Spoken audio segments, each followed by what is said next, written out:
Basically, the first part of the episode with him is him figuring out how to do his little fight club without getting caught by Coach Armstrong and Simpson. And then Katie, she keeps popping in, being sneaky. You're like, I just want to know what's going on. I can keep a secret, And then she's like, I would do an expose, but I ain't gonna put nobody's name in it. So, Drew like, okay, and he falls for her, and the expose comes out, and they end up getting in trouble, and then they can't use the weight room without like teacher supervision. We'll say this.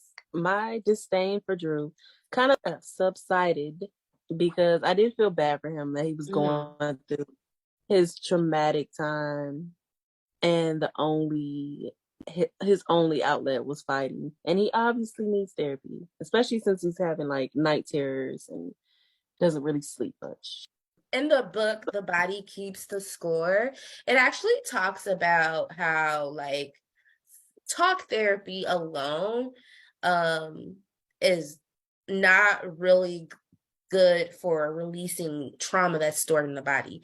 And because Drew was physically attacked, I definitely think that fighting was a way for him to kind of release the trauma that was stored in his body, right? And it was also a way for him to kind of reenact and replay what had happened to him until he came out on top.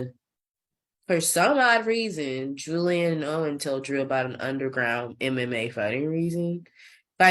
So they go all extreme fight club with it. And then Drew tries to go up there and fight somebody, but then his ass gets knocked unconscious. The next day, this nigga goes in the fighting ring for a rematch and he beats the nigga ass, but he's like continuously beating this nigga ass even after he wins. And Katie sees this, and so she tries to teach him a new way of calming down.